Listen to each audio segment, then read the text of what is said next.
Speaking of federal issues, federal money, the state's got a lot of money for broadband development, $63 million or something like that. And do you think that it makes sense to have that money spent and fill in the gaps in our broadband coverage and then see what the state needs to do? Or because there's a question about whether our VTA is redundant with this use of federal money. Your thoughts on that? Because we seem to be going on parallel tracks between the state effort and what the federal government is helping us do.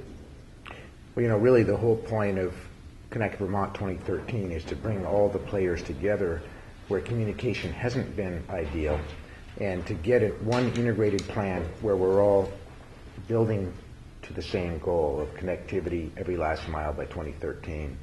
The reason that I brought on Karen Marshall is to coordinate that effort. There's no question that mistakes have been made.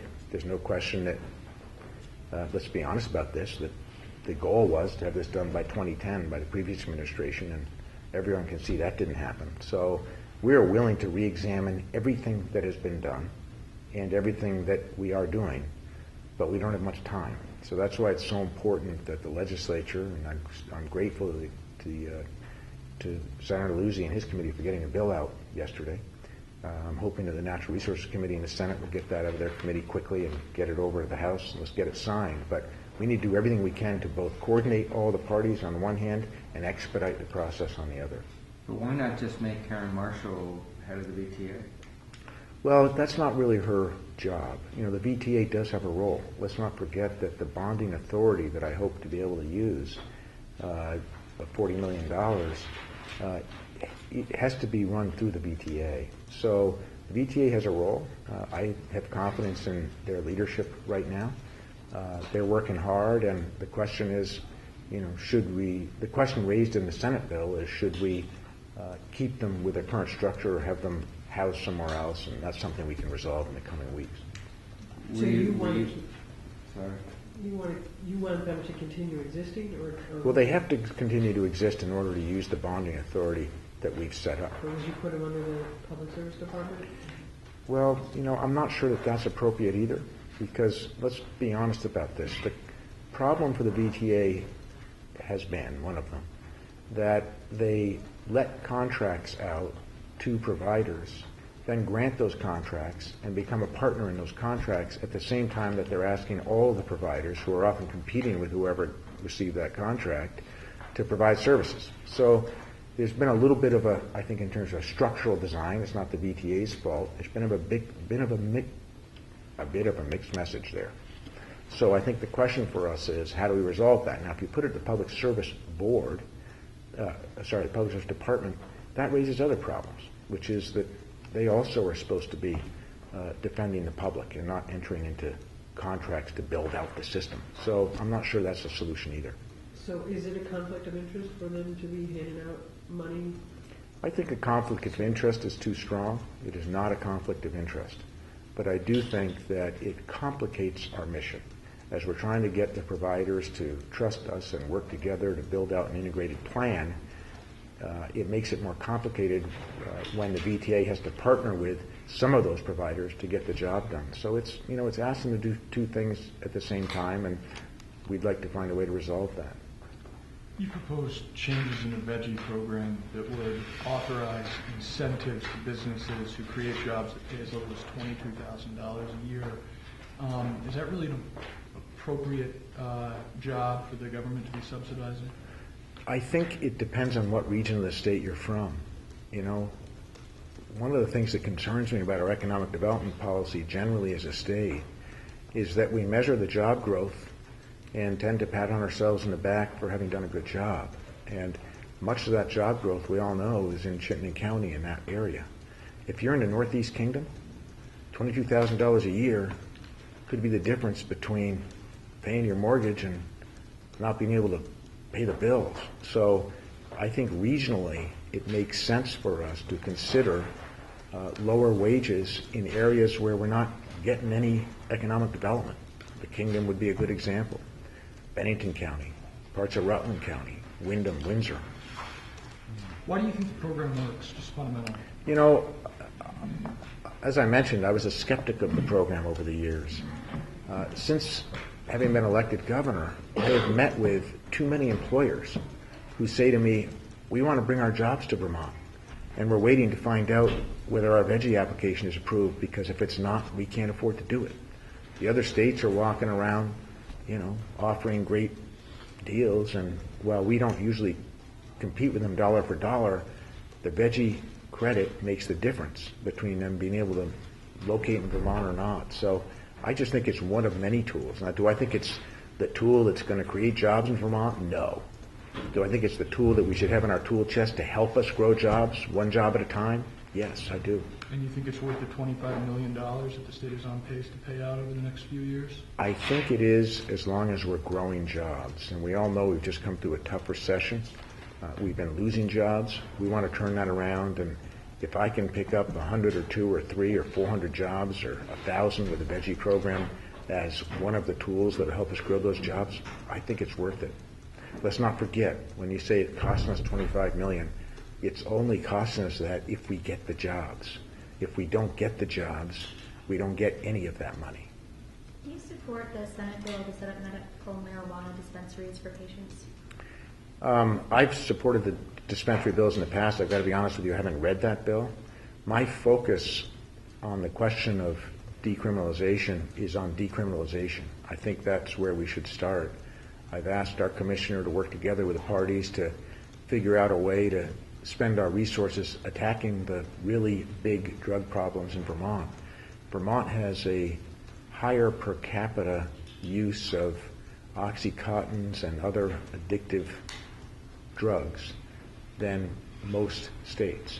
And I feel very strongly that we need to be much more aggressive in spending our resources to get Vermonters off of Oxycontin, off of heroin, and off of drugs that frankly make our streets more dangerous and make our citizens extraordinarily impaired and frankly likely to commit crimes.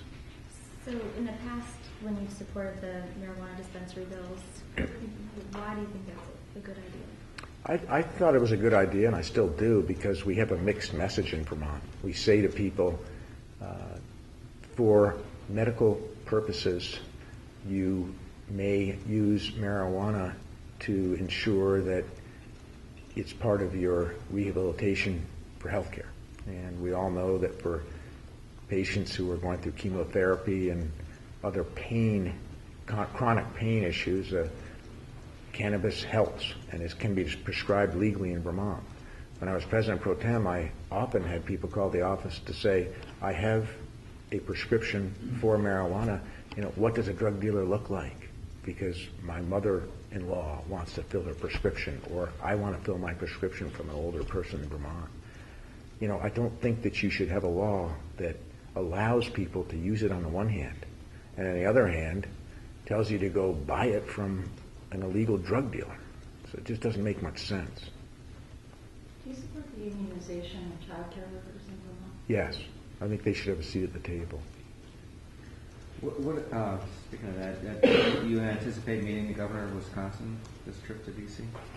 I don't know if he's going to be there, but if so, I look forward to seeing him. I had dinner with him in Colorado, he and his wife, and so I certainly know him.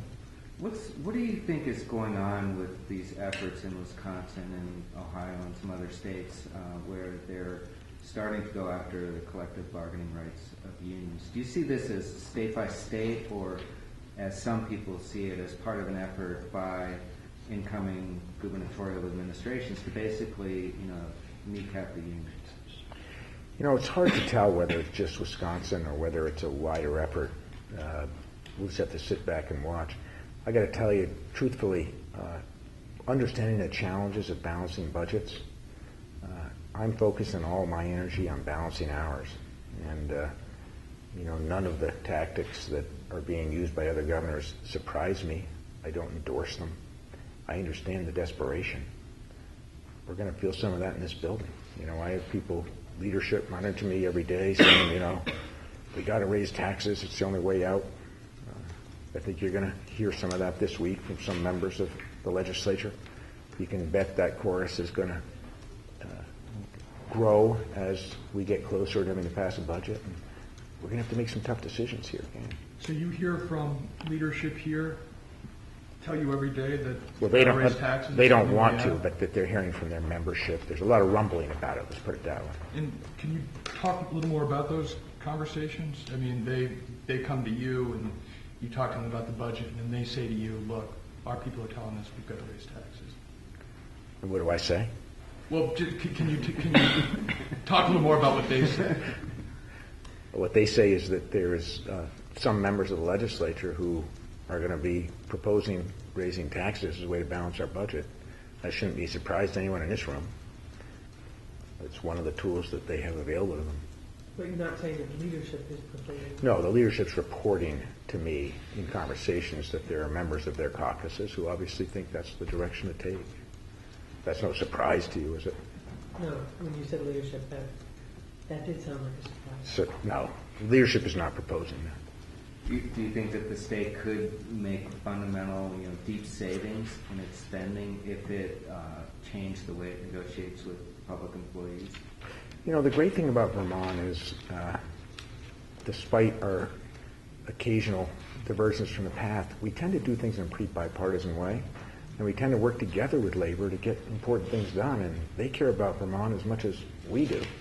I just want to remind you that just 2 years ago with Governor Douglas and the Speaker and I, we negotiated a $15 million ongoing savings for teachers' retirement with the teachers.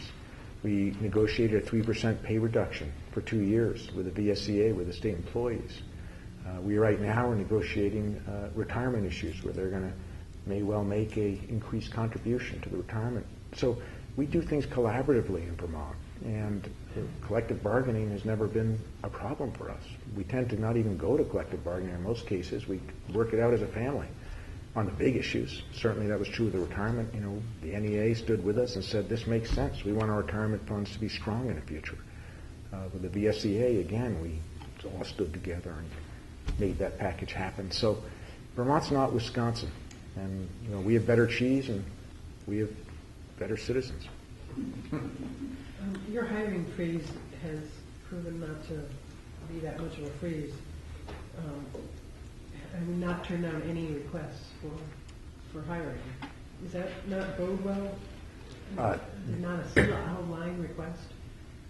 All I can tell you is that, I think that story might have gotten away from us a little bit. We are going to meet our targets of $2.5 million worth of savings for reductions in employees that we won't be bringing back on. And the question is, how do you manage that number? And we've told some department heads to manage to the number, and they're doing it. We think we might exceed it. So we're doing well. What do you mean the story got away from you? Did the freeze get away from you? Or? There's a slight technicality, I think, between having every single